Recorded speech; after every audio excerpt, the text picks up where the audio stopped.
Amén. Buen día, iglesia. Podríamos repetir 100.000 veces, te seguiré, Señor. Podríamos repetir una y otra vez hasta que realmente podamos entender una convicción de seguirlo, pero cuando vemos la realidad de la iglesia, ¿sí? Usted puede ver en el transcurso que usted ha venido, por ejemplo, realmente si le seguimos al Señor, y realmente aquellos que alguna vez dijeron, te seguiré, Señor, siguen siguiéndole a Él. Esta mañana tenemos que entrar a un tema bastante profundo y hasta contradictorio para muchos, porque no todo aquel que dice soy cristiano es cristiano. ¿Me están entendiendo? No todo aquel que dice o se puede poner una polera de aquí yo amo a Jesús es cristiano. No todo aquel que se ha bautizado, usted lo ha visto ahí bautizarse en un momento con guitarra al lado, cantando, he decidido seguir a Cristo, sí, es cristiano. No todo aquel que dice Señor, Señor, como dice la Biblia, entrará al reino de los cielos. Hoy tenemos que entender eso a través del pasaje que vamos a estudiar del versículo 37 al versículo 41. Y aquí vemos el primer sermón cristiano, el cual Pedro está dando. Tanta es la gracia del Señor que está predicando, o va a dar, está dando el sermón, o ya empezó a dar el sermón en lo que hemos ido estudiando, a aquellos que días antes están gritando, libera a Barrabás, ¿sí? Y crucifica a este que se hace llamar Mesías. Crucifícalo, gritaban. De hecho, hoy recuerdan la, la Iglesia Católica Apostólica Romana, creo que es Domingo de Ramos, ¿no? Qué privilegios de ellos que solamente van en estas fechas a la iglesia, a congregarse o a escuchar, que no pasa más de 30 minutos el ir allá. Preguntas acá en este estudio que vamos a hacer es, ¿qué debo hacer? ¿Qué debo hacer para ser salvo? Esa es una pregunta bastante importante, ¿no es cierto? De hecho, es la pregunta más trascendental que alguien pueda hacer. Y cuando vemos esta pregunta, ¿qué debo hacer para ser salvo? No es una pregunta que solo está en esta sección que vamos a estudiar. A lo largo del libro de los Hechos, sí, en los Evangelios siempre está esta pregunta, ¿qué debo hacer para ser salvo? ¿Se acuerdan del jovencito que le dijo a Jesús? ¿Sí? ¿Qué haré para tener vida eterna? Le preguntó el jovencito. Y el Señor le dice qué es lo que tiene que hacer. Pero sin embargo él amó más, ¿no? La riqueza, ¿sí? Pese a que él consideraba que había cumplido toda la ley. Cuando Juan el Bautista empieza a hablarles, ¿no? A, empieza a hablarles acerca del juicio de Dios, ¿no? Y al escuchar a aquellos que están escuchando a Juan el Bautista, lanzan también esa pregunta, ¿qué haremos? Cuando Saulo de Tarso está yendo, ¿no es cierto?, persiguiendo a los cristianos y tiene ahí un encuentro con el Señor, ¿sí? También le hace esta pregunta, ¿qué haré, Señor? ¿Te acuerdas del carcelero filipense cuando preguntó a Pablo y a Silas, una vez que, ¿te acuerdas? Estaban encarcelados Pablo y Silas, ¿sí? Allá en Hechos 16:10. Les dijo este carcelero, señores, les dice, ¿no? A Pablo y a Silas, ¿qué debo hacer para ser salvo?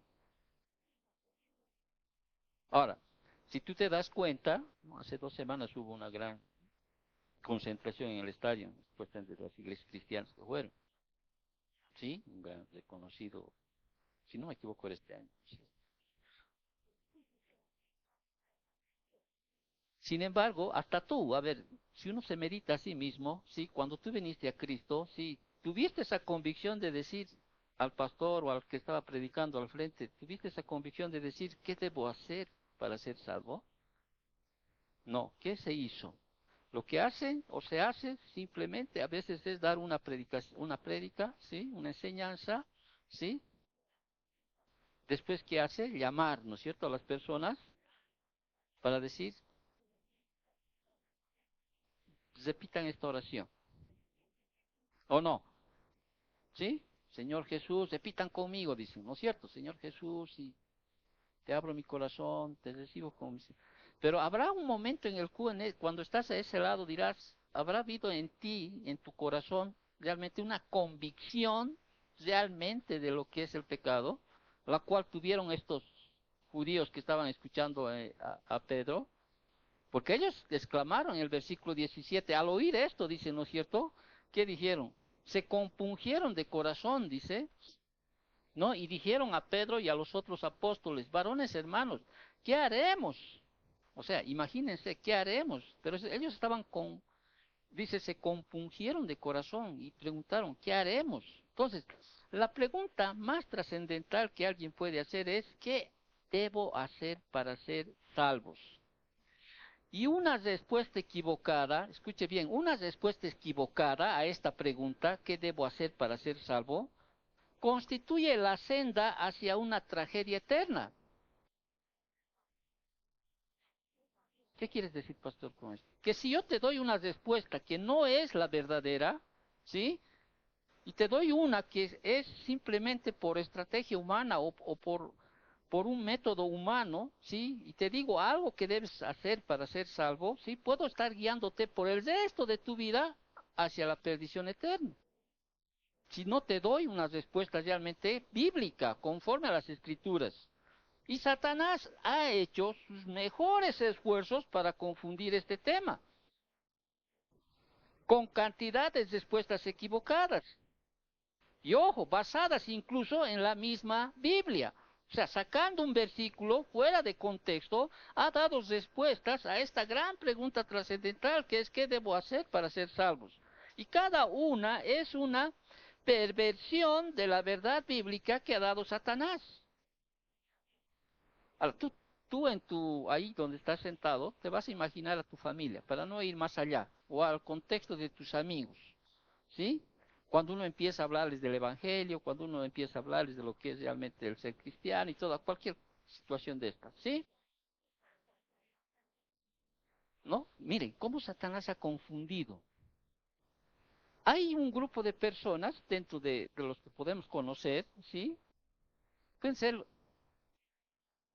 podemos ver a un legalista de por medio, ¿ya? ¿Y el legalista qué hace? Es el que sostiene que la salvación viene a través de un sistema de justicia por obras.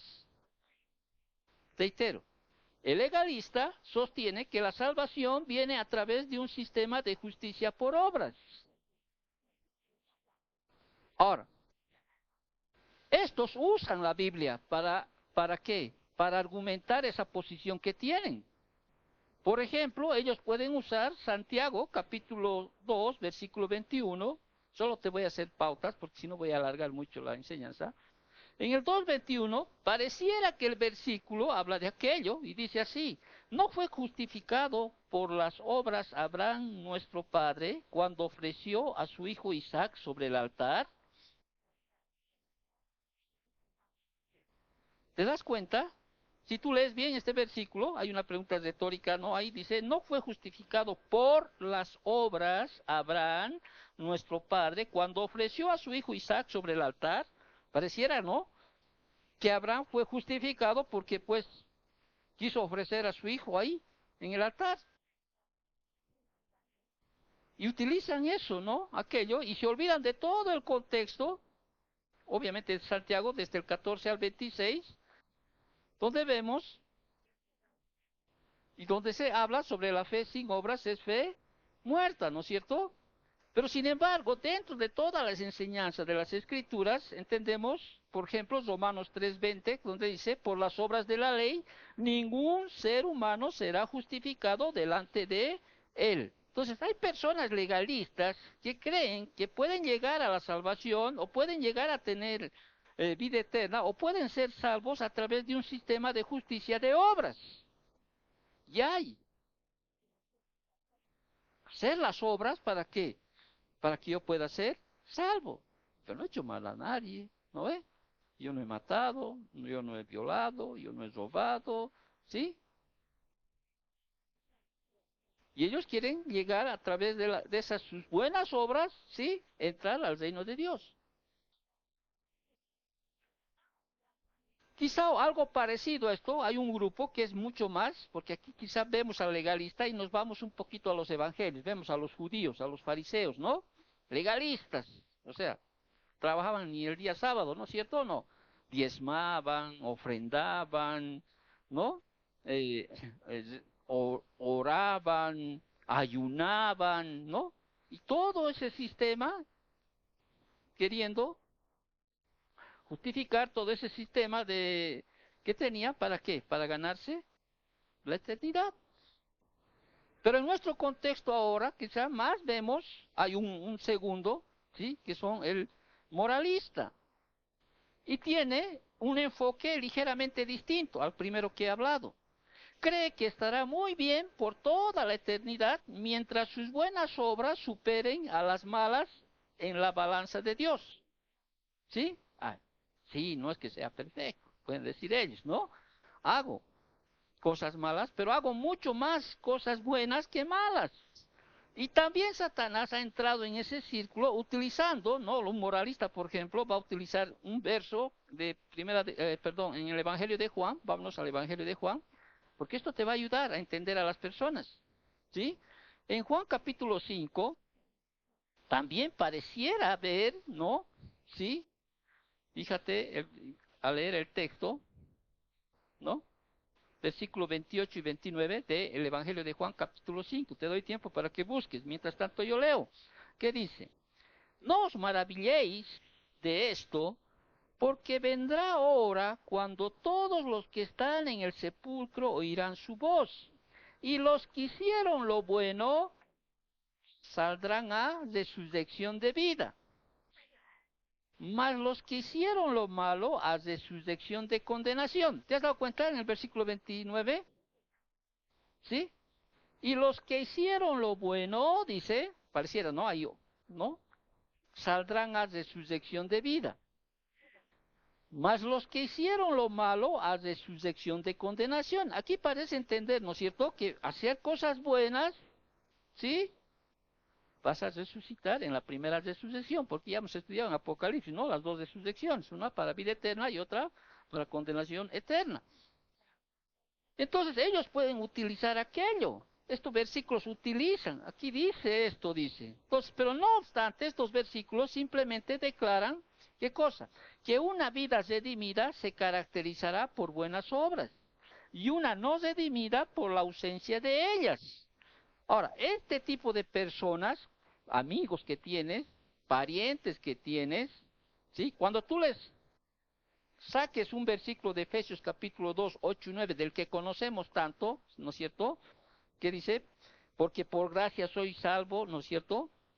Por medio de la fe, y esto no de vosotros, pues es un don de Dios, por cuanto todos pecaron, ¿no? También, ¿no? Están destituidos de la gloria de Dios, que es en Romanos 3:23. Entonces, este grupo, el moralista, evitará realmente cuidadosamente toda discusión de estos pasajes. Pero aquí dice, es claro, la Biblia es clara, es explícita, se dice, ¿no es cierto? No está mi esposa para corregirme aquí, ¿no? Es explícito, dice, porque por gracia, o sea, es un regalo inmerecido, sois salvos.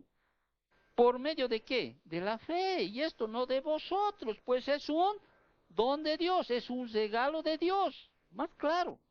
No por las cosas buenas que haces tú vas a ir al cielo. Eso es que la mayoría de las personas creen eso. Hago cosas buenas, ¿sí? También hago cosas malas, pero dentro de la balanza de Dios, ¿sí? Las cosas buenas son mucho más que las malas, así que eso tienen en su mente, ¿qué cosa? Que a través de aquello van a heredar la vida eterna, van a ser salvos. ¿O no? Pregunta a tu mamá, pregunta a tu papá, pregunta a tu hijo, pregunta a tu esposo. Si yo no he hecho mal a nadie, sí, sí, hago cosas malas, pero también hago cosas buenas y más buenas. En ningún momento aquí se habla de una convicción de qué, de pecado. Y cuando hablamos de pecado, realmente es un tema bastante amplio, ¿sí? Por ejemplo, Romanos 3:23 dice, por cuanto todos pecaron, están destituidos de qué, de la gloria de Dios. Y lamentablemente aún ni los propios cristianos entienden esta palabra. La palabra pecado, hermanos, no es tanto lo que haces, sino lo que no haces. ¿Por qué? Porque según la palabra griega, ¿sí? Amartía, que es pecado, ¿sí? El significado es una palabra que se usa es una palabra de cazador, ¿ya? Que significa es dar al blanco, no dar al blanco, ¿sí? Un asesino es un pecador, una prostituta es un pecador, ¿sí? Todos son pecadores, todos. Pero cuando dice, están destituidos de la gloria de Dios, y la palabra griega, ¿sí? Ahí mismo es dar al blanco. Entonces tú, no, tú estás errando al blanco, indica más allá de lo que, no está indicando más allá de lo que uno hace, sino de lo que uno no hace. Cuando tú no haces algo que el Señor te ha indicado que hagas, ¿qué estás haciendo? Estás pecando. ¿Por qué? Porque la misma palabra amartía es una palabra, reitero, de cazadores que significa fallar al objetivo, fallar al blanco. Ahora, hay otra palabra también de, de pecado, ¿sí? Que es paractoma, ¿sí? Es una palabra que significa transgresiones, significa resbalar, caer, tropezar o ir en dirección equivocada. Y hay comentaristas que han querido hacer una distinción entre estas dos palabras. Pero sin embargo son básicamente dos formas de ver la misma cosa y es solo que Dios usa dos palabras y ambas en plural para mostrar. Entonces, la totalidad de la pecaminosidad del resultado de la muerte es estar separado de la vida de Dios, ¿sí? Es una muerte total, pecaminosidad total, eso es pecado. Estás errando al blanco. No estás glorificando a Dios en tu vida. No estás glorificando a Dios en tu trabajo. No estás glorificando a Dios con tu forma de hablar, con tu forma de actuar. ¿Qué estás haciendo? Estás errando al blanco. Entonces, reitero, no es mucho más de lo que uno hace, sino de lo que uno no hace. Habiendo conocido a Dios, ¿qué dice? Hay un versículo en Romanos. No le glorificaron como a Dios. Habiendo conocido a Dios, ¿usted conoce a Dios o no? ¿Sí? Si usted decide no congregarse, por ejemplo, dice, ah, no, conoce su palabra, ¿no es cierto? Un mandato.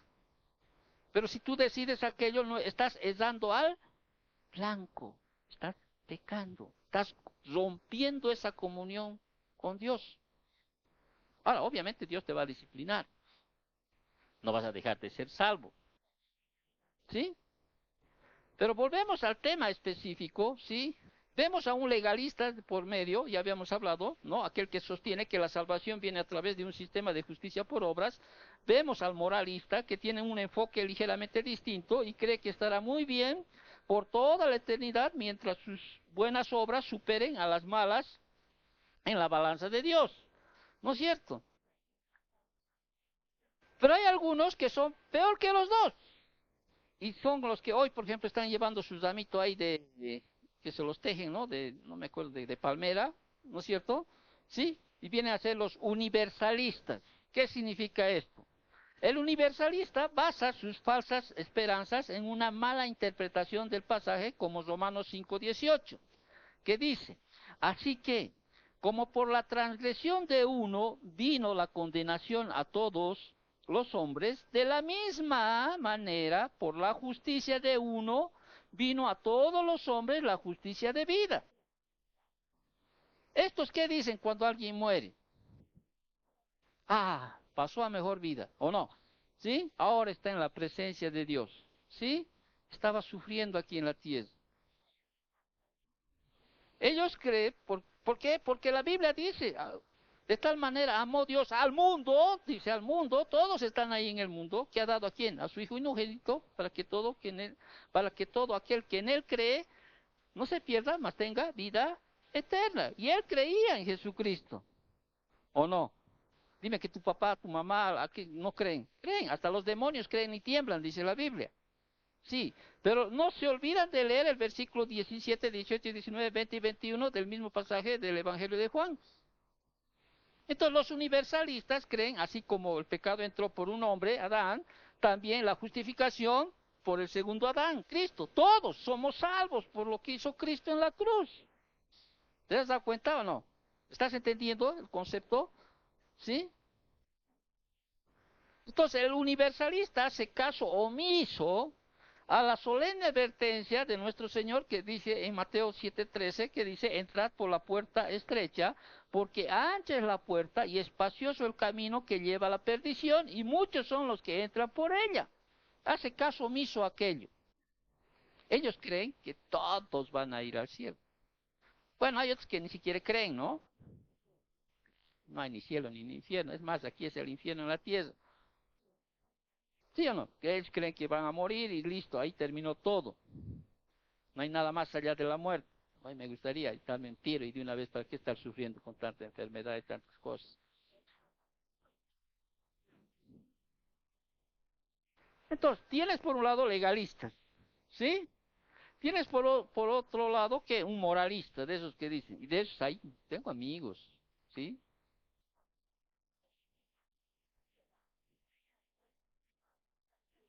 Por otro lado tienes un universalista, ya Cristo hizo todo en la cruz. Voy a hacer mis romerías de las 7 o 9 estaciones que ha hecho el alcalde y con eso estoy en paz, a cuentas con Dios. Sí, el día que muera me van a venir, sí, y van a decir, bueno, ahora que en paz descanse, ¿no? Está en la presencia del Señor. Y el cura va a decir ahí, nuestro Señor murió en la cruz, sí, por todo y cada uno de ustedes. Es fácil, ¿no? O sea, Pedro lo hizo así fácil, a estos judíos no lo hizo fácil. Ellos tenían que decir, tienen que bautizarse en nombre de Cristo Jesús. Eso tenía que romper esa ligadura que tenía con sus tradiciones judías.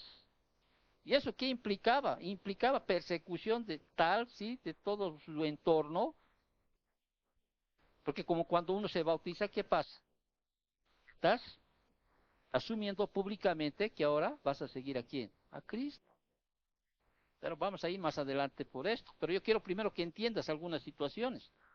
Estos grupos. Tienes un legalista de por medio, tienes un moralista de por medio, hay un universalista, ¿sí? Y hay otros que son ritualistas. Ahí vienes al ritualista. ¿Has conocido algún ritualista? También este ritualista apela a la Biblia para validar su idea de que la salvación viene por observar rituales, ¿sí?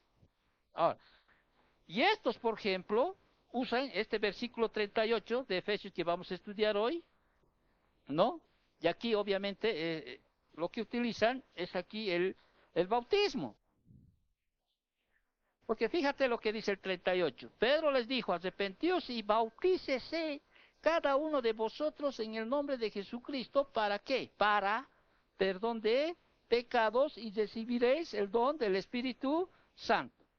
Casualmente ayer hubo un bautizo aquí, a 3 casas de donde vivimos.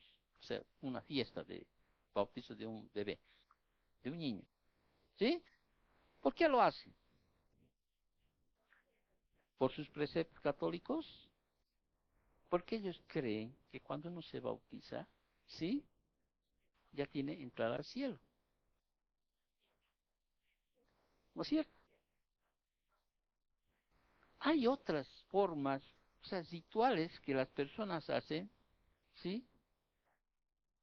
Para creer que a través de observar esos rituales, ellos tienen una entrada al cielo.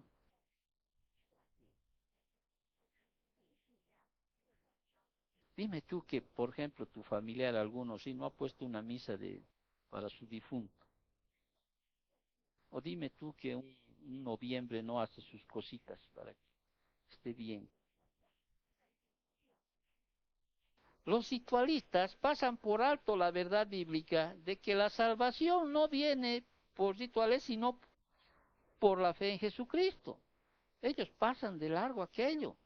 La salvación viene por la fe en Jesucristo. No entienden, ¿no? Ellos que con el corazón se cree para justicia, pero, pero con la boca se cree para salvación. Ahora, yéndonos al texto, ¿sí? Sigo en introducción, pero es bueno conocer, ¿no es cierto? Por un lado están ahí legalistas, moralistas, universalistas, ritualistas. Por eso vas a ver tú los viernes, primer viernes, último viernes del mes, primer viernes de la semana, ¿no es cierto? Hacen ese tipo de... ¿Para qué? Para que les vaya bien, ¿no es cierto o no? Creen que ellos van a recibir la bendición por hacer ese tipo de rituales, etcétera. Y dentro del contexto, acá que estamos estudiando, hay algunos de los judíos, o sea, algunos de los creyentes judíos de Pedro, habrían abogado por la salvación basada en qué? En la herencia racial. ¿Te acuerdas? Ellos creían que por ser descendientes de Abraham, o sea, para que entiendas, ellos creían que por ser descendientes de Abraham, ellos ya tenían entrada directa al cielo. ¿Sí? Y voy a leerte el pasaje para darte el pasaje capítulo 3 de Mateo, capítulo 3, Mateo. Y aquí Juan el Bautista está hablando, versículos 9 y 10, dice, y no penséis decir dentro de vosotros mismos, fíjate el versículo 9, a Abraham tenemos por padre, porque yo os digo que Dios puede levantar hijos a Abraham aún de estas piedras, ya también el hacha está puesta a la raíz de los árboles, por tanto, todo árbol que no da buen fruto es cortado y echado en el juego. Y más claro fue Pablo a la iglesia de Roma, a los romanos, cuando les dijo, sí, no todos los que descienden de Israel son judíos, son israelitas. Tendrán privilegios como judíos, la nación de judíos, tendrán privilegios. Y tenían tremendos privilegios el pueblo de Israel en relación a las demás naciones. ¿Sí? Ellos eran israelitas, era un privilegio ser israelita. ¿Por qué? Porque tenían la adopción, ellos eran considerados, ¿sí? Que eran adoptados por el mismísimo Dios, Jehová. Tenían la gloria que les seguía de día y de noche cuando salieron de Egipto, ¿te acuerdas? La presencia de Dios siempre estaba sobre ellos, o sea, tenían el pacto, tenían la promulgación de la ley, el culto, las promesas, ¿sí? Los patriarcas, que según ellos, que por ser simplemente descendientes de los patriarcas, ellos tenían pues qué cosa, entrada al cielo. ¿Y eso en qué me sirve en este día? Por ejemplo, la iglesia presbiteriana cree que si el papá es cristiano, sus hijos no interesan, van a ir al cielo, porque según ellos, ¿sí? Toda mi casa será salvo. Así sean mis hijos como sea, ¿sí? Toda mi casa será salvo. Y alguna vez yo diserté, discutí en ese sentido, porque trabajaba en una institución presbiteriana, ¿no es cierto? Decían, no, Dios no tiene nietos, tiene hijos. Aquel que invocare el nombre del Señor Jesús será salvo. Aquel que se arrepintiese de sus pecados. Aquel que tuviera la convicción de realmente que es un pecador. Ese es el problema, lo que tienen que entender, convicción de pecado. Al punto de que tú digas, ¿qué haré? ¿Qué hago ahora?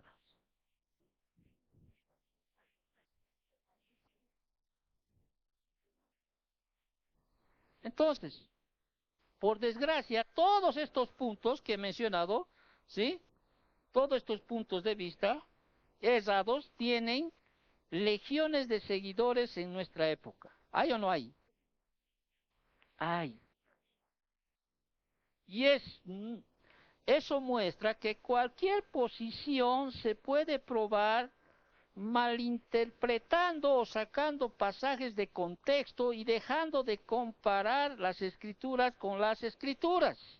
¿Te has dado cuenta de los de los puntos que he mencionado? Sí, todos tienen una base bíblica que ellos se sujetan. Aquí dice. No, no, no, las obras es el resultado de que realmente una fe verdadera, ¿sí? Ha sido manifestada por ti.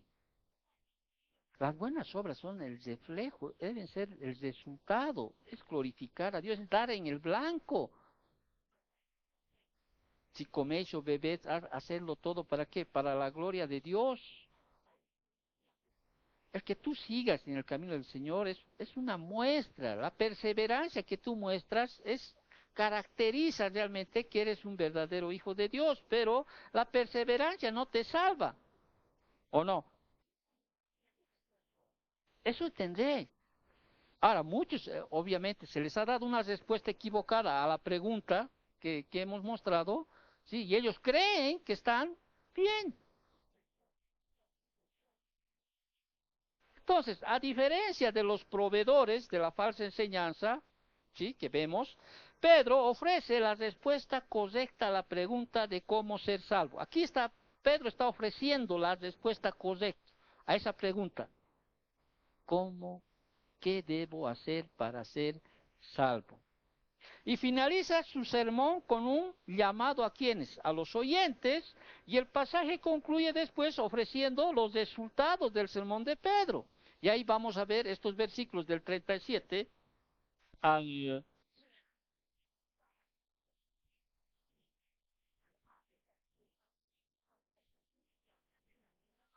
al 42, al 41, ¿sí?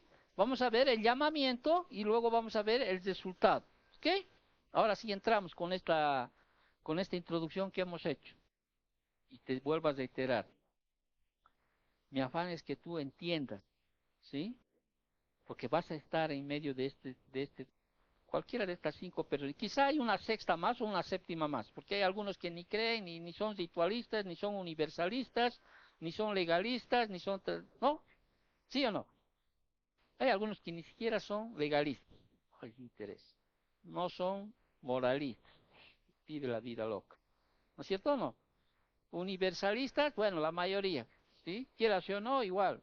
No creen ni en Dios ni en el infierno, pero igual van y se casan de lo católico. No entiendo qué. ¿Sí? Y algunos ritualistas, ritualistas, pobres si no ayunan, por ejemplo, en la Semana Santa. Y algunos, bueno, ya más allá de lo que vemos según las escrituras, ¿sí? Aquellos creen que por ser hijo de pastor, ¿no? Ya son salvos. No, no es así. Podemos manifestar gracia en medio de la familia, ¿sí? Vos, mientras estés ahí, ¿sí? Con tu fe puesta en Cristo, ¿sí? Puedes irradiar esa gracia que Dios tiene en el hogar. Pero no puedes tú darles la salvación. No, la salvación es personal, ¿sí? Personal. Versículo 37 al 40, vemos aquí el llamamiento, ¿ya? Entonces, la conclusión de Pedro a la gente, ¿no? De Pedro, en la parte principal de su sermón, fue devastadora. Ya habíamos estudiado, ¿no? La anterior semana, ¿sí? ¿Qué hicieron? O sea, los judíos en ese momento, ¿sí? Pedro les dice que Jesús de Nazaret es el Mesías divino, ¿no? Ya, y, y Pedro les demuestra y les da evidencias de que Jesús es el Mesías divino y estos que lo habían hecho, lo habían matado, ¿sí? Y les da evidencia en cuanto a su vida, ¿no? A su muerte, a su resurrección y a su exaltación de Cristo. Y les dice, ustedes han matado, han entregado al Rey, al Dios, ¿sí? Y ahí viene una convicción, ¿no? De pecado de los que están oyendo. Por eso dice, y al oír esto, dice, o sea, imagínate para el judío, o sea, es que a veces no nos imaginamos, tenemos que entrar un poquito en la mente de los judíos en ese momento, ¿sí? Para entender la reacción de estos en ese momento. Estamos hablando de días antes, donde ellos están gritando, están viéndole ahí a Cristo crucificado, mofándose, etcétera, etcétera, ¿no es cierto? Y días después le dice Pedro, les dice, valientemente les dice, ustedes le han matado a Mesías. ¿Qué tanto esperaban? ¿Qué tanto añoraban? O sea, los judíos en ese tiempo, o sea, esperaban, pero como que la venida del Mesías. Y Pedro acusó a los oyentes de rechazar y ejecutar a su Mesías, el mismo a quien Dios había hecho Señor y Cristo. Eso dice en el versículo 36 que hemos estudiado la anterior semana. Entonces, al oír, dice, ¿no? Al oír, o sea, es una declaración de Pedro, se compungieron de corazón, dice. Ahora, compungieron, catanuso, aparece solo aquí en el Nuevo Testamento y significa perforar o acuchillar. Por consiguiente, describe algo súbito e inesperado. Aturdidos por no poder aludir la acusación de que eran culpables de conducta abominable delante de Dios, quedaron agobiados por dolor y remordimiento. Entonces, hubo varios motivos para que la angustia que sintieron los oyentes de Pedro, ¿sí?, haga de que ellos realmente se compungieran de corazón. O sea, reitero, en ese momento era como si alguien le estaría dando con con un puñal en el corazón. Por eso confundieron significa perforar, acuchillar. Ese momento es como al decir, ¿qué hago ahora? O sea, ya hice algo, pero no algo poco, sino realmente empezó a venir en ellos, yo creo, motivos, ¿no?, de angustia de estos que escucharon a Pedro. Y como ya se dijo, uno de los motivos, por ejemplo, para su angustia, es que estaba la comprensión de que habían ejecutado a su Mesías. Ponte acaso, pues, o sea, aquel a quien habían anhelado vehementemente durante siglos, el que era la esperanza de todas sus promesas personales y nacionales, finalmente había llegado y estos lo habían matado. Ellos entendieron realmente. ¿Cómo entendieron? Porque Pedro les habló de la vida de Jesús, les habló de la muerte de Cristo, ¿no? Les habló de su resurrección, de su exaltación, y estamos viendo días antes, 50 días antes, lo vieron, muchos lo vieron al Señor resucitado, ¿qué cosa? Elevarse al cielo, ¿no? Esto es un motivo de angustia de ellos para que se compungieran realmente al decir, ¿qué hacemos? Yo me imagino temblando muchos de ellos, me imagino, o sea, no como aquí, ay, ¿quieres aceptar a Jesús en tu corazón? Sí, ay. Y la mayoría viene, ¿por qué? Porque, bueno, quiere salir de las deudas, quiere salir de su marido que está haciéndole infiel, o quiere ser próspero, porque ese es el mecanismo que se utiliza. ¿No es cierto o no? Seamos reales. Porque me quiero casar con un cristiano, me quiero casar con una cristiana, por eso he venido a la iglesia, si no, no hubiera venido, ¿no? Así que, ya se ha vuelto cristiano, ha salido al frente, sí ha hecho la oración. Aquí tenemos que ver aquí tiene que ver esa confusión de corazón, decir, ¿qué he hecho? ¿Qué haré? ¿Sí? Entonces, estos, en vez de darle la bienvenida a su Mesías, ¿qué hicieron? Les rechazaron, ¿sí? Lo ultrajaron, ¿sí? Lo entregaron a sus enemigos que eran los romanos, ¿para qué? Para que le ejecutaron.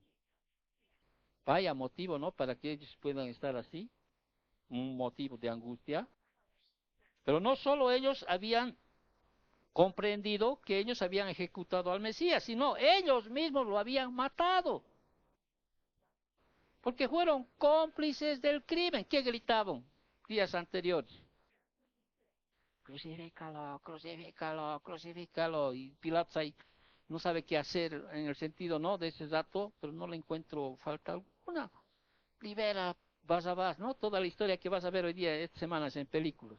¿Sí? Crucifícalo. O sea, no podían imaginar ellos, o sea, un pecado más grande que matar a su Mesías. ¿Qué pecado más grande podría haber al entender que ellos habían matado a su Mesías?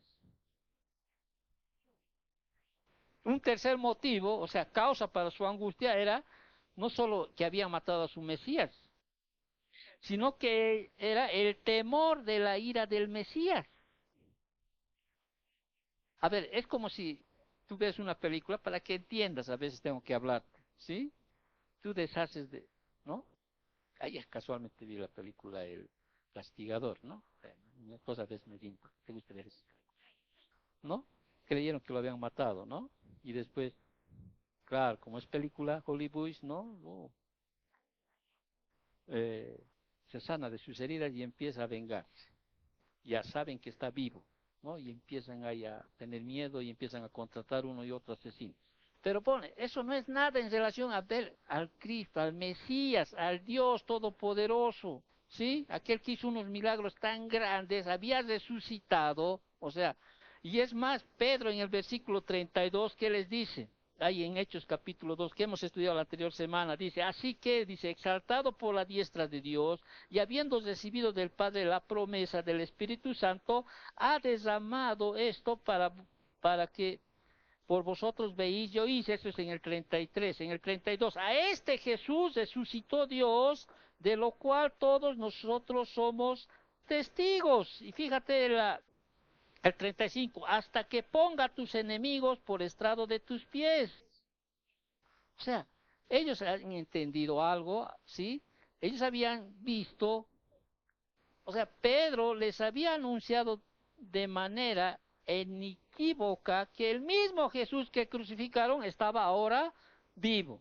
Y peor aún, el apóstol les había citado un pasaje del Salmo 110, de lo que he leído, que hablaba de la derrota de los enemigos del Mesías. ¿Qué enemigos más grandes de Dios existían que quienes mataron a su Mesías? O sea, están reconociendo que Jesús es el Señor, es Dios. Mía es la venganza. ¿Cuántos pasajes en la Biblia? El judío conocía bien la Biblia, ¿sí? ¿Cuántos pasajes habrán venido a su mente para que en ese momento realmente el temor, el miedo, ellos hayan tenido, matamos al Mesías y está vivo? Y según ellos, la venganza va a venir sobre nosotros, la ira de Dios va a venir sobre nosotros. ¿Te das cuenta? Los motivos para que se compungiera el corazón de los judíos. Y peor aún, había una cuarta motivo, ¿sí? Para su angustia era que estaban desolados al entender que lo que habían hecho no se podía deshacer. O sea, ya no podían dar vuelta atrás, ya lo habían hecho. O sea, y agobiados con angustia, desesperación, remordimiento y culpa, ¿qué hicieron? Dijeron a Pedro, versículo 37, ¿no? Y a los otros apóstoles. ¿Qué le dijeron? Varones hermanos, ¿qué haremos? ¿Qué haremos? Y cuando hablan esto, ¿qué haremos? Buscan con desesperación, ¿qué cosa? Una forma de enderezar lo que habían hecho y de evitar la ira del Mesías. ¿Sí? Ellos querían evitar, o sea, enderezar lo que habían hecho. Y reitero, esta es una de las preguntas que vemos a lo largo del libro de los Hechos. ¿Qué haremos? ¿Qué haré? Dijo Pablo. Ahora, Pablo tampoco tenía una vida anterior tranquila, ¿no es cierto? Imagínate, él perseguía a los cristianos, los sacaba de los cabellos de donde se reunían. No les importaba si era niño o mujer. Y él también tuvo que preguntarle en algún momento, ¿qué haré? Miren lo que yo he hecho. Miren lo que he hecho. Entonces, tal convicción de pecado es parte de toda verdadera convicción. O sea, repito, tal convicción de pecado es parte de toda verdadera convicción. Para que me entiendas en palabras que puedas entender. Para saber cómo puedes tú ser salvo, tiene que haber una convicción de pecado. Por eso habla la Biblia, ¿no? Que somos transformados de gloria en gloria, dice, ¿no? De victoria en victoria, dicen otros. Y vamos así. No podemos andar en un círculo vicioso. Reconocemos que es pecado algo, ¿no? Hay una convicción, o sea, una seguridad, hablamos. Estoy bien mal hoy, estoy haciendo mal, decimos, ¿no veo o no? En algo, ¿sí? Es una convicción de pecado. Ahí está. ¿Reconoces el pecado? ¿Sí? ¿Sabes qué es pecado? Hay una convicción de pecado. ¿Sí? Qué bien. ¿Qué te manda la Biblia? Arrepentirte. puedes dejar de hacer, te dice, ¿no? Y si te arrepientes, después viene un refrigerio espiritual. Hay otra cosa que tú más o menos entiendes que estás pecando. ¿Sí o no? Pero no dejes, ya lo he vencido esto. No, no es así, no es así. ¿Sí? No es así. ¿Sí? Otra cosa. ¿Sí? Reconoces que es pecado. Tiene que haber convicción del pecado. ¿Y Dios te llama a qué? A arrepentirte. Y después hay un tiempo de refrigerio. Ya estoy. Somos, sí, transformados, dice.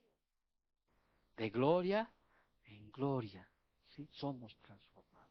Pero si tú sabes que es pecado, sigues con la misma, hay convicción de pecado, te arrepientes, pero vuelves a lo mismo, estás en un círculo vicioso, ahí estás dando vueltas y vueltas como el carrusel, ¿o no? Entonces, tal convicción de pecado es parte de toda verdadera salvación, ¿sí? De la convicción, hermanos. Eso es lo que deberíamos realmente motivar a los que están escuchando un mensaje cuando tú les hables, que ellos te digan, ¿y qué debo hacer para ser salvo? Y tu respuesta no tiene que ser, ven, vas a repetir conmigo esta oración, ¿sí? Vas a recibir a Jesús en tu corazón. No, tu respuesta tiene que ser la respuesta que se da en todos los pasajes de la Biblia, en el Antiguo Testamento, en el Nuevo Testamento, y es más, en el libro de los Hechos, sí, hay muchos. Te voy a citar algunos porque necesito que entiendas. Por ejemplo, en Hechos 3:19, ¿qué les dice? Así que, dice, arrepentíos y convertíos para que sean borrados vuestros pecados, para que vengan de la presencia del Señor tiempos de qué? De refrigerio. En el 5:31, ¿qué les dice? Repita conmigo esta oración. No, ¿qué les dice en el 5:31?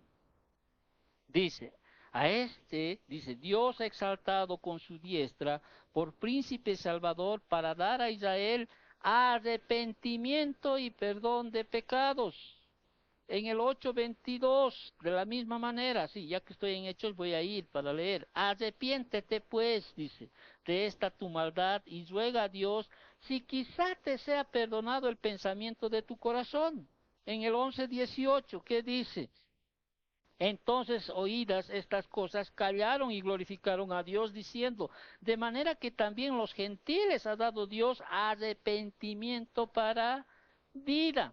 En el 17:30, de la misma manera, ¿qué dice en el pasaje, en el 17:30? Dice, pero Dios, habiendo pasado por alto los tiempos de esta ignorancia, ahora manda a todos los hombres en todo lugar que se arrepientan, ¿sí? Más adelante vamos a entender qué es esa palabra, ¿no? Ahí en el 20:21, ya que sigo en el dice, testificando a judíos y a gentiles acerca de qué? Del arrepentimiento para con Dios y de la fe en nuestro Señor Jesucristo. Ahí en el 26:20, para citar algunos, ¿qué dice? 26:20, si no me equivoco, ¿qué dice? Dices, sino que anuncié primeramente a los que están en Damasco y Jerusalén y por toda la tierra de Judea y a los gentiles que se arrepintiesen y convirtiesen a Dios haciendo obras dignas de qué cosa, de arrepentimiento. Entonces, el Espíritu Santo, por medio de esta poderosa predicación de Pedro, había llevado a los oyentes al punto de la desesperación, ¿sí? Y Pedro contesta ahora contesta su pregunta con la única respuesta correcta. ¿Cuál es la única respuesta a la pregunta? ¿Qué debo hacer para ser salvo? Arrepentíos, les dice. Metanoeo, o sea, metanoia en otros lo pronuncian así, que es una rica expresión del Nuevo Testamento y habla de un cambio de propósito, de volverse del pecado a Dios. Eso es metanoia, o sea, un cambio en el corazón y la vida, un giro del pecado a la santidad. Hay un ejemplo en 1 Tesalonicenses 1:9 de la iglesia de Tesalonicenses, porque ellos mismos cuentan de nosotros, dice, la manera en que nos recibisteis y cómo os convertisteis de los ídolos a Dios para servir al Dios vivo y verdadero. Ahora, déjame sacarte un texto para, para ayudarte esto, en el sentido de que, ¿qué evidencias muestro de que realmente me he arrepentido? ¿Sí? ¿Qué evidencias debo mostrar?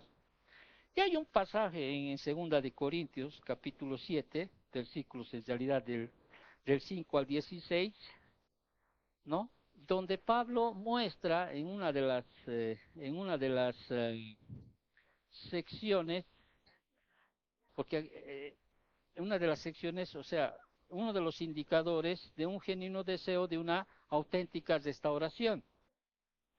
Déjame decirte, a ver, atiéndame bien, no te me hagas. Te voy a dar un ejemplo, ¿sí?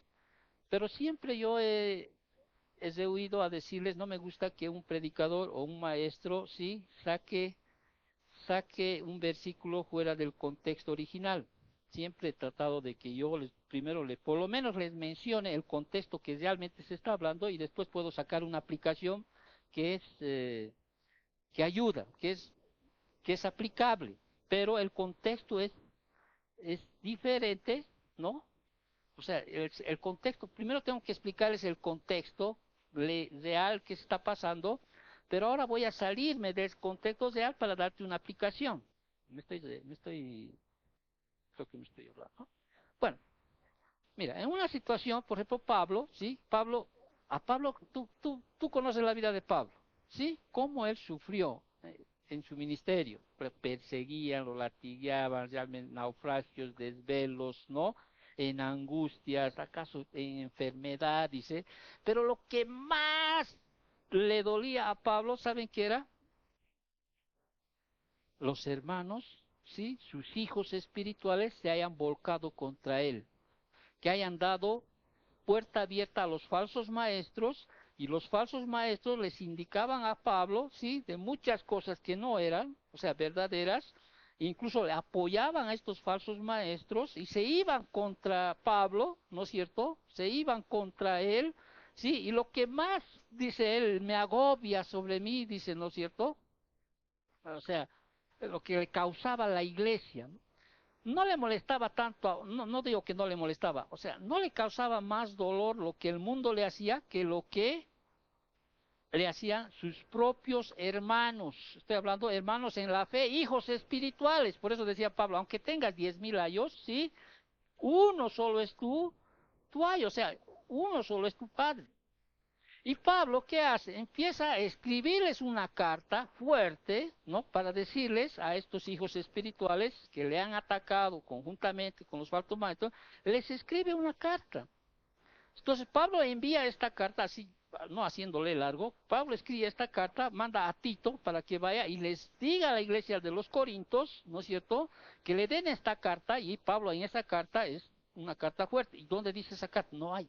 De hecho, segunda de Corintios es la tercera, podríamos decir así, porque hay una carta que Pablo manda, ¿no?, a los Corintios, redarguyéndoles, ¿no?, de todo lo que ellos están haciendo contra él. Es como si yo mandara a todos los que una vez vinieron, dijera, mira, te has portado mal. ¿Qué te he hecho yo para que tú ni siquiera me saludes o me hables o estés hablando mal de mí, te estés aliando con... Es como si haría eso, para que entiendas, ¿qué te he hecho? Explícame, ¿no?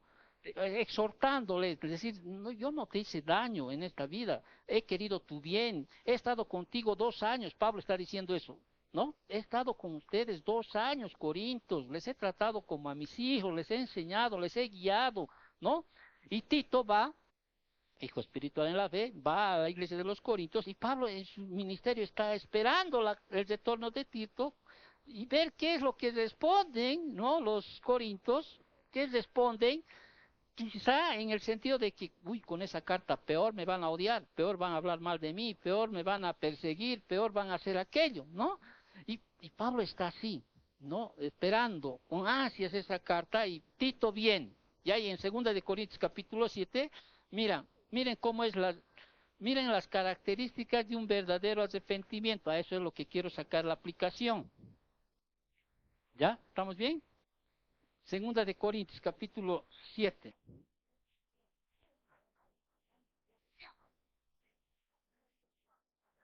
si tú ves, hay un título, en el capítulo 7, tú ves un título ahí arriba que dice, regocijo de Pablo al arrepentirse, ¿quiénes?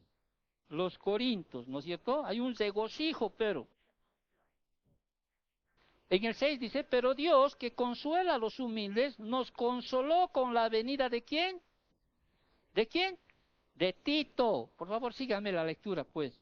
Y no solo con su venida, sino también con la consolación con que él había sido consolado en cuanto a vosotros, haciéndonos saber vuestro gran afecto, vuestro llanto, vuestra solicitud por mí, de manera que me regocijé aún más. O sea, llega un momento en que llega esa carta, no quiero ser largo porque me falta mucho que avanzar, ¿no? Y Pablo realmente a la carta que él había mandado, recibe la respuesta, ¿sí? Y tú vas a ver en el versículo 10, 11, hay una palabrita, ¿qué?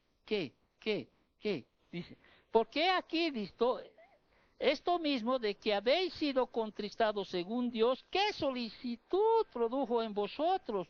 ¿Qué defensa? ¿Qué indignación? ¿Qué temor? ¿Qué ardiente afecto? ¿Qué celo? ¿Qué vindicación? En todo os habéis mostrado limpios en este asunto. Esta palabra que es una palabra de gozo, ¿no? El resultado es que al recibir la carta a los Corintios, muchos de ellos quisieron, se arrepintieron de haber hecho lo que hicieron con su maestro, o con su apóstol, o con su pastor, que era Pablo, ¿sí? Y se arrepintieron, dice, y Pablo dice, ¿qué solicitud? Dice, mira, ¿cómo mostraron una solicitud, o sea, un afán de arreglar las cosas, de destituir ellos? ¿Se han dado cuenta? ¿Qué solicitud? Eso significa, ah, hubo en los Corintios un afán de arreglar las cosas, de destituir las cosas, de restaurar las cosas. ¿Qué defensa? Dice, o sea, no solo empezaron a defender, ¿sí? Las verdades que Pablo les había enseñado. Es como cuando tú realmente te tiendes o cuando tú realmente te arrepientes, ¿sí? Tiene que haber un cambio en tu vida. ¿Qué solicitud? O sea, tiene que haber, decir, ¿qué he hecho de mi vida hasta ahora? ¿Sí? Necesito arreglar esto de lo que he hecho. Necesito arreglar las cosas, restituir algunas cosas que el mundo me ha robado. Necesito hacer lo que debía haber hecho. ¿Sí? Esto debería mostrar un genuino arrepentimiento. ¡Qué defensa! ¡Qué indignación! ¿Hay una indignación por el pecado que has hecho? ¿Sí? ¿Estás realmente airado con qué? Con el pecado. ¿Qué cosa he hecho?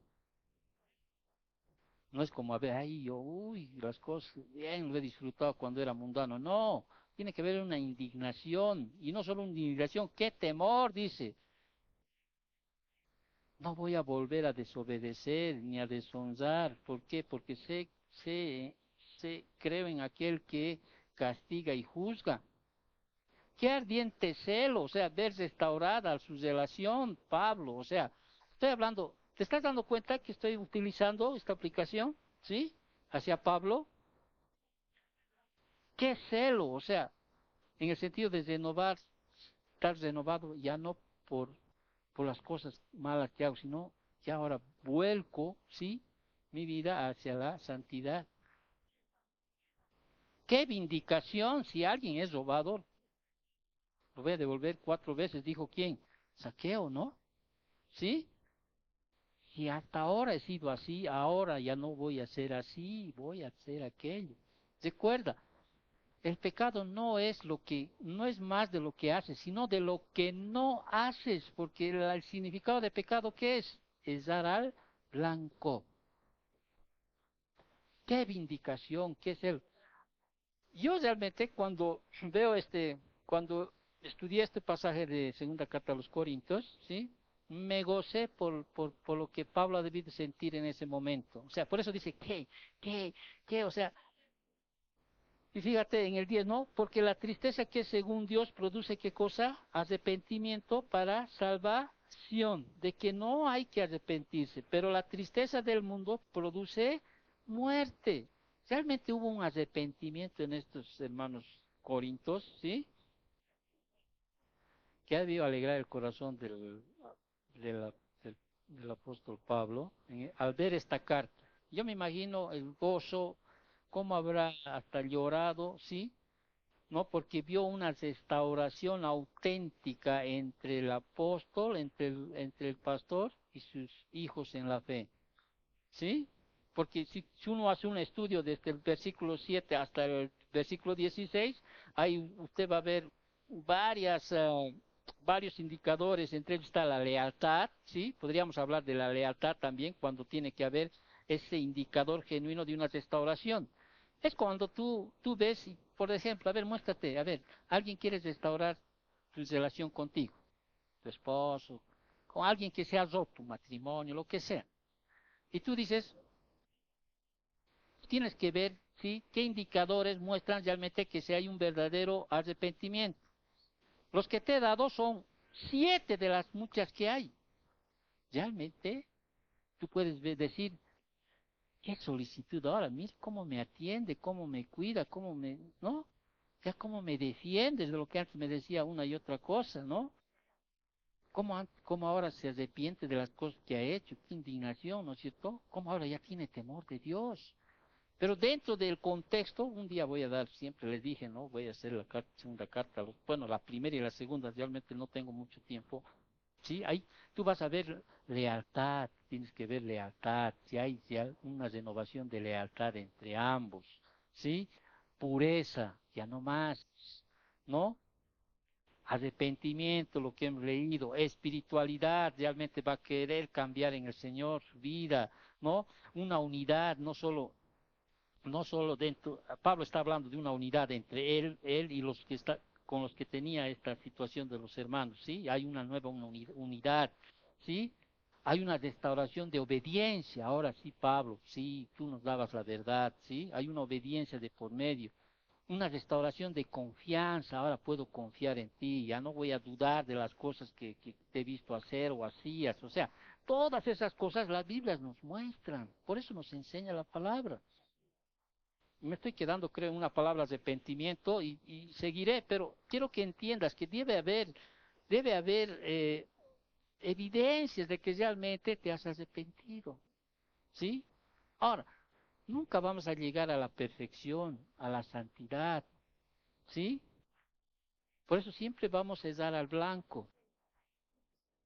Entonces, ¿cómo somos justificados por Dios? Así como era la misma pregunta que Job hacía, ¿cómo pues se justificará el hombre para con Dios? Cristo hizo por nosotros. Esta canción que hemos cantado, de tal manera que nos amó, ¿sí?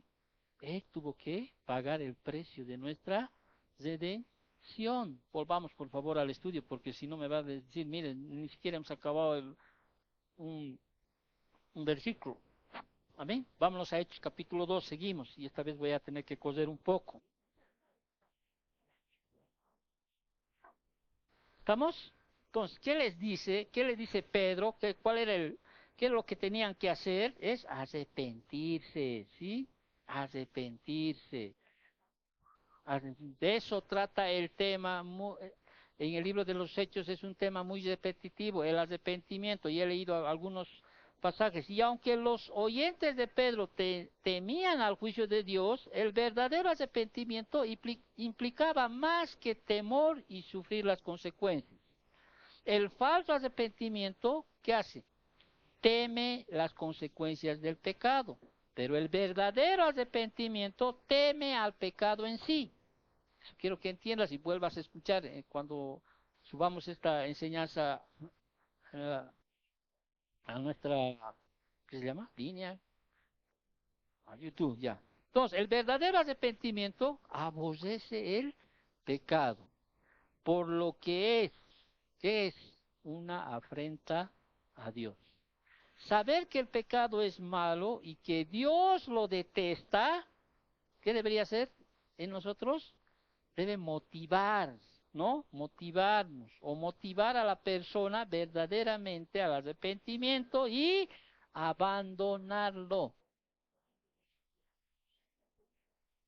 ¿Ok? Entonces, el verdadero arrepentimiento, por tanto, abandona el pecado y se vuelve en total compromiso ¿a quién? A Jesucristo. Eso es un verdadero arrepentimiento. Entonces, los judíos como nación habían rechazado a Jesús. ¿Por qué? Por blasfemos, según ellos, ¿no? Y ¿qué hicieron? Lo ejecutaron. Ahora Pedro les dice que den la espalda a todo eso y acepten a Jesús como su Mesías.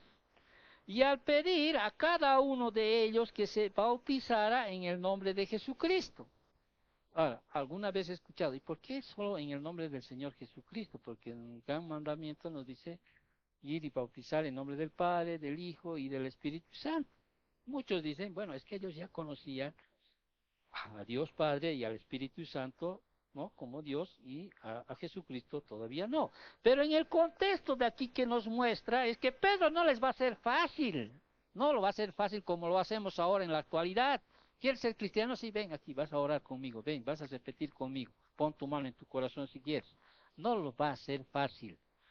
Los judíos están ahí, no, no solo eran los 3,000 que decidieron, amén, 3,000, vaya, imagínate, 3,000, ¿no? Pero estamos hablando de más de 3,000 que están ahí, ¿no? Y algunos que realmente se compungieron de corazón, el Espíritu Santo les trajo ese don de arrepentimiento, ¿no? Dijeron, ¿qué hacemos? Públicamente, estoy parafraseando, públicamente ustedes tienen que reconocer que Jesús de Nazaret es el Mesías. ¿Cómo lo hacemos?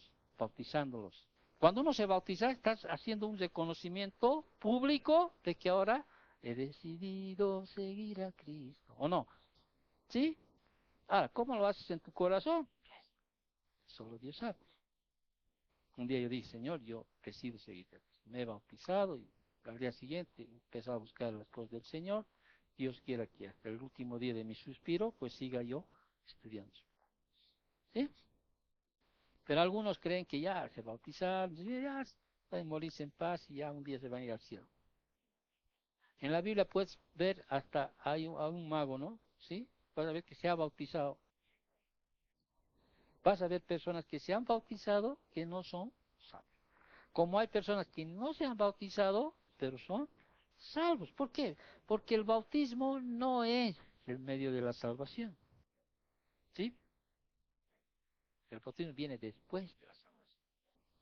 Y dentro del contexto judío, dentro del contexto del libro de los Hechos, era muy común que todos los que recibían a Cristo como su Señor y Salvador, no reconocían su Mesías, se bautizaran. Pero aquí está el hecho de que Pedro no les va a hacer fácil la cosa, ¿sí? Y al pedir que a cada uno de ellos que se bautizara en el nombre de Jesucristo, Pedro no permite ninguna posibilidad de discípulos secretos. ¿Te acuerdas de Nicodemo? Primero, ¿no? De nochecita le he ido a buscar. No sabemos que vienes de Dios porque haces cosas. ¿Sí? Sabemos, o sea. El bautismo, ¿qué iba a hacer? Iba a marcar una ruptura pública con el judaísmo y identificación con Jesucristo. Tal acto drástico en público ayudaría a eliminar cualquier conversión que no fuera genuina. Pedro hizo difícil aceptar a Cristo, no algo fácil. El bautismo siempre fue en el nombre de Jesucristo. Esa era la identificación crucial y el costo de esa confesión era elevado. ¿Han captado? Entonces, el significado de la afirmación de Pedro de que el bautismo es para perdón de pecados, ahora se ha cuestionado mucho. Ahora, si tú te das cuenta en este pasaje, en el versículo 38, al final, esta palabra para, pareciera, ¿no es cierto?, que uno tiene que bautizarse, ¿para qué? Para perdón de pecados. ¿O no parece? A ver, lee tú el versículo y pareciera, dije, aquí dice, a ver, Pedro les dijo, arrepentíos y bautícese cada uno de vosotros en el nombre de Jesucristo. Y esta palabra para a veces cuestiona. ¿No ve? Me bautizo, ¿para qué?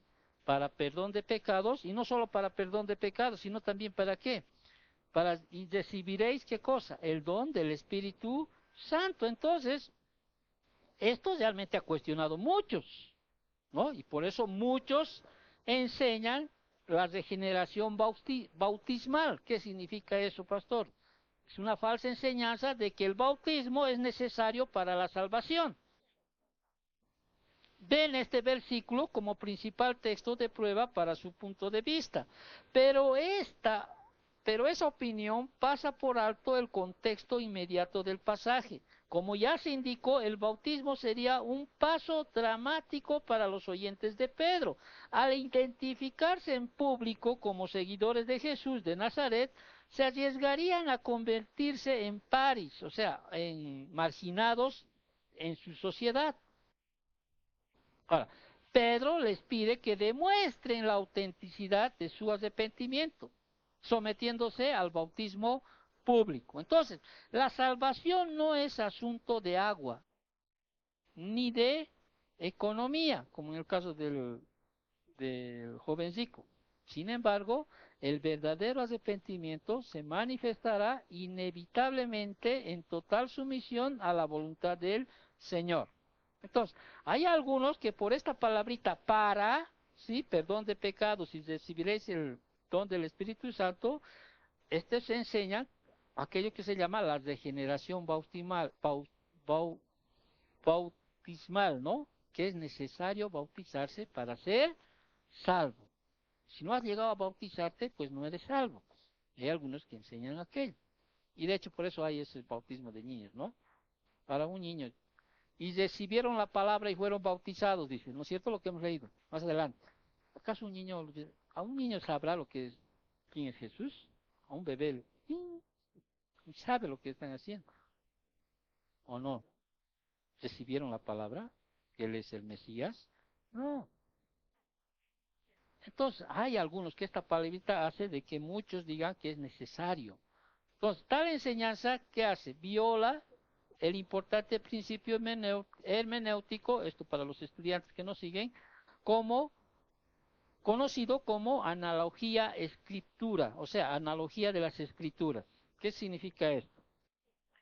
Este principio establece que ningún pasaje, cuando se interpreta de manera correcta, enseñará algo contradictorio con el resto de la Biblia. Y el resto de la Biblia enseña claramente que la salvación solo es por fe, ¿sí? Solo es por fe. Ya hemos leído varios pasajes. Juan 1:12, Hechos 16:31, Gálatas 2:16. Solo es por fe, por medio de la fe.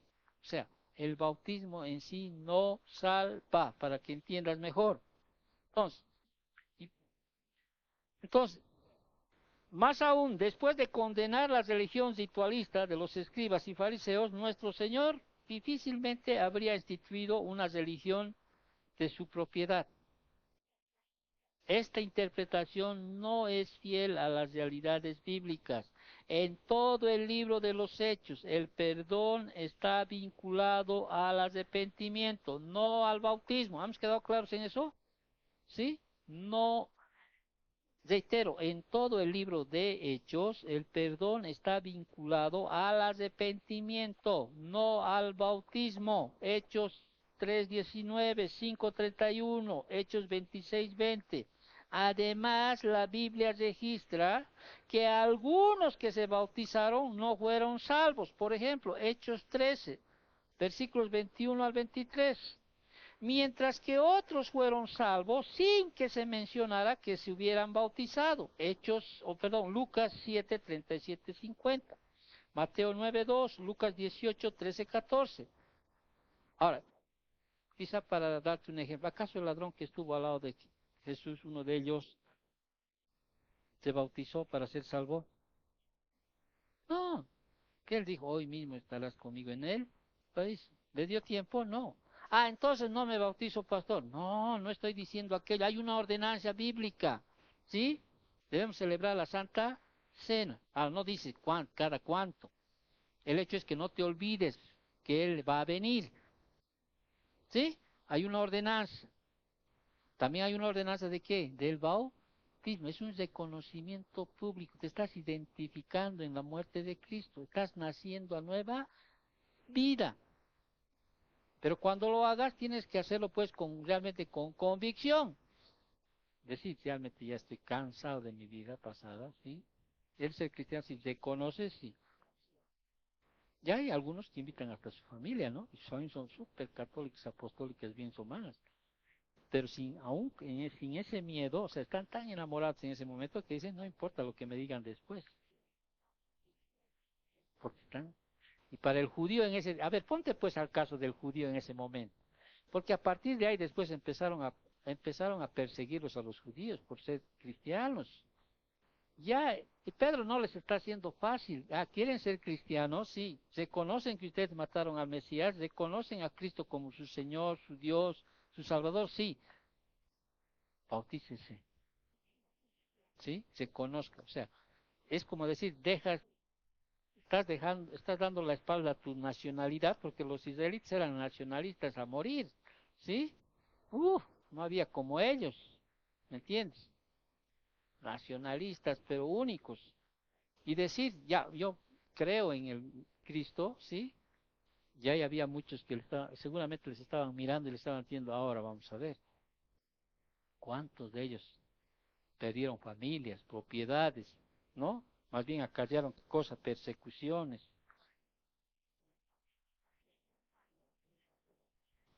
Pero sigue aquí la incógnita, ¿no? Pero pastor, ahí dice para perdón de pecados. Y esta palabra, esta preposición para, ¿cómo explicamos?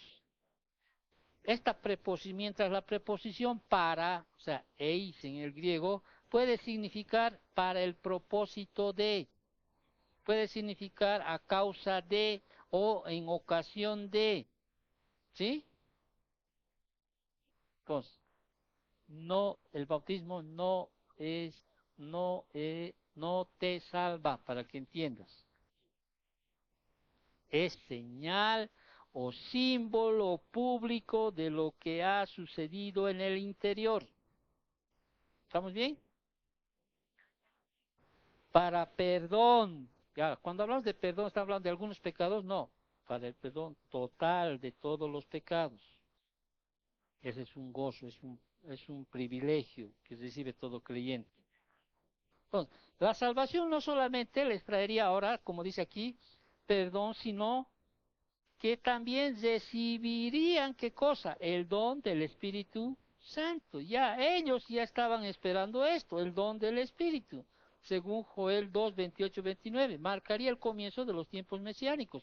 Don, ¿qué se refiere don? Se refiere a lo que es gratis e inmerecido.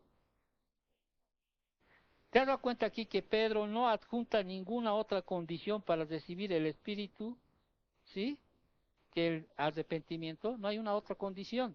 Tampoco prometió que algún fenómeno sobrenatural acompañaría a la recepción del Espíritu. Dijo, cuando reciban el don del Espíritu Santo van a correr como locos, se van a caer, se van a saltar, van a gritar, van a llorar, van a reír. Dijo en este momento, no promete ningún fenómeno así.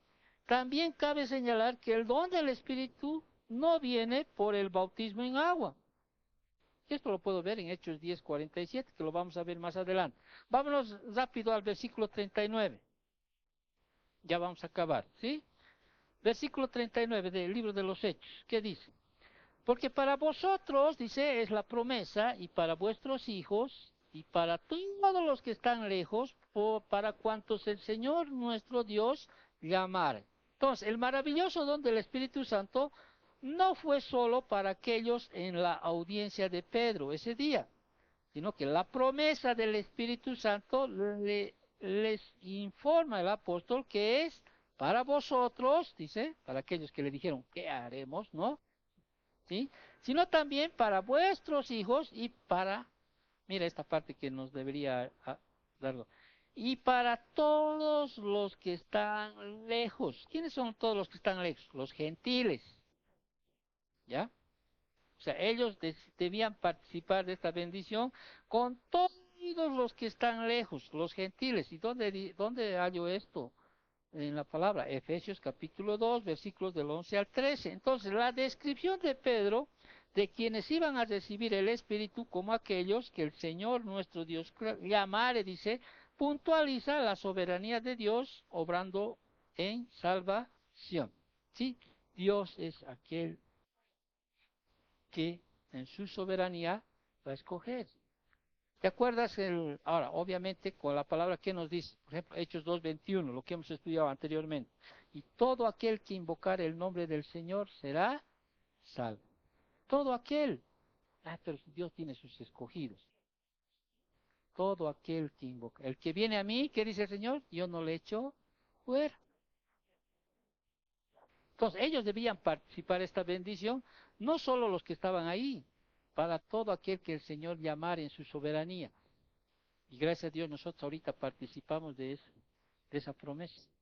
¿Sí? Dios nos ha llamado en este tiempo, en esta generación, después de 2000 años de lo que ha pasado, más de 2000 años de lo que ha pasado.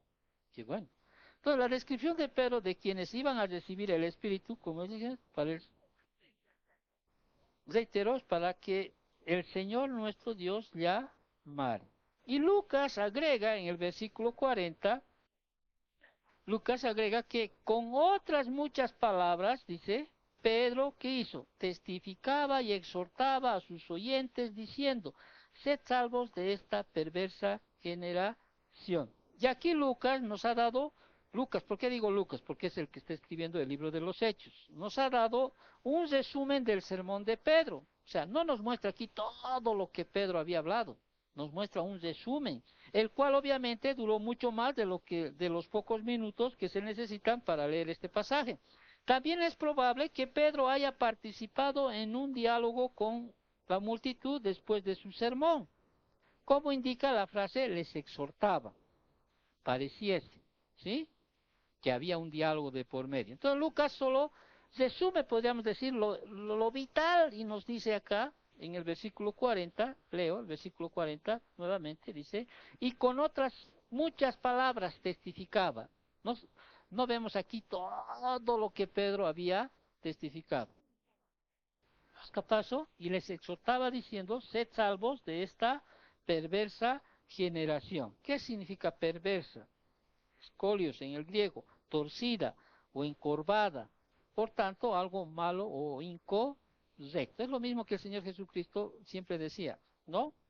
Salgan, o sea, condenaba, ¿no? Salgan de esta perversa generación. Y frente a aquello, termino con esto, el último versículo, el 41, ¿sí? Vemos los resultados. ¿Quién podía haberse imaginado que iban a haber 3000?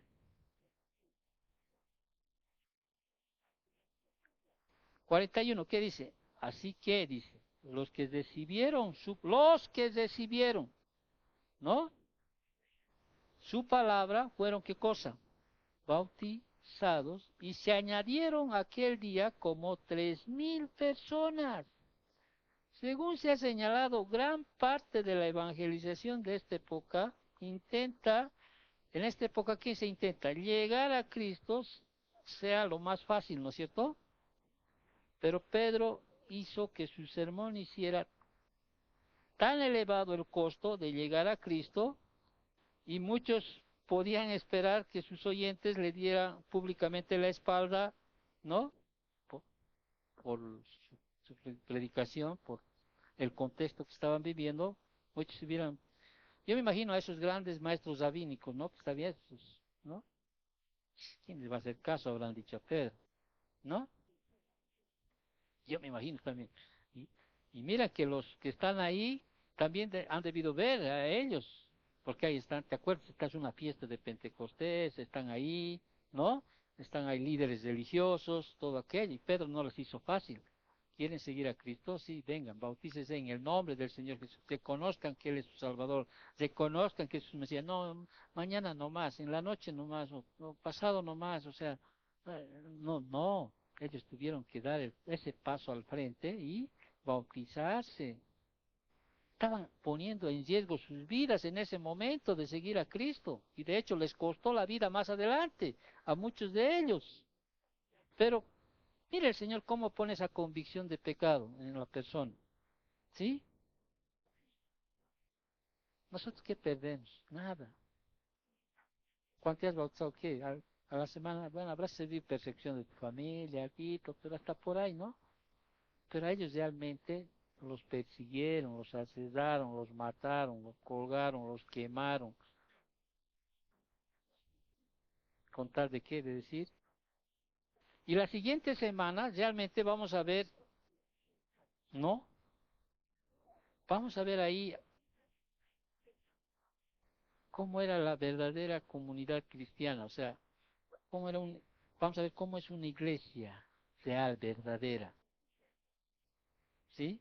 Realmente bíblica, cómo era una iglesia, cuál es esa iglesia bíblica, real, verdadera. Entonces, los que recibieron su palabra aceptaron las condiciones y fueron bautizados. Y además, sumaron más de un insignificante puñado. Se añadieron a la iglesia aquel día como 3,000 personas. Y muchos dicen entonces, se registraba en ese tiempo el número de personas que venían a la iglesia de Cristo. Da a entender, ¿no? Si hablamos de un número específico, daría a entender de que se registraban cuántos eran. ¿Cómo se habrán contado 3,000? No es poco 3,000, ¿no? Y después vamos 5,000, imagínate después. Pero ¿saben qué me entristece ahora? ¿Sí? Cuando tú vas a Google, ¿sí? Y ves, y ahora, ¿cómo estará Israel en este momento? Preguntan a los jóvenes. ¿Han visto alguna vez algunos periodistas que preguntan, ¿conoces a Jesús? Y los jóvenes de israelitas, no, no, no, tienen ni idea.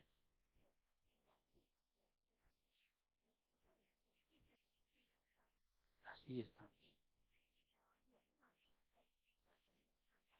Oremos para terminar. Gracias, bendito Dios, por tu palabra. Gracias, Señor, porque nos permite conocer y nos permite, Señor, establecer realmente cuál es ese medio, Señor, para que nosotros podamos ser salvos. Cristo es nuestro Salvador, nuestro Rey, nuestro Señor, Padre. Y por medio de la fe en Él, Señor, podemos ser salvos, Padre. Pero hay un medio, Señor, del cual, Señor, te pedimos que tú nos puedas poner en nuestro corazón el arrepentimiento genuino. No aquel que produce tristeza, según el mundo, sino aquel que produce arrepentimiento en Dios, Señor. Gracias, Papito Dios, bendecimos esta mañana. Padre, te pido por la salud de mi esposa, Señor. Papito Dios, tenemos todavía un llamado que cumplir, bendito Padre. Ayúdame en esta situación, Señor. Entendemos que a los que te aman, todas las cosas nos ayudan para bien. Sin embargo, Señor, también tu palabra nos permite, Señor, ir ante el enfermo, poner nuestras manos, orar por sanidad, Padre. ¿Qué más pedirte, Señor, en este tiempo, Señor, en este momento, de que puedo, Señor, restaurar ese cuerpo, bendito Dios? Bendice, Señor, a los niños, bendice a mis hermanos que están aquí, bendice a las ofrendas. Bendice, Señor, esta semana que ha de venir, cuídanos, protégenos, no nos dejes caer en tentación, líbranos de todo mal. Amén. Gracias, Papito Dios.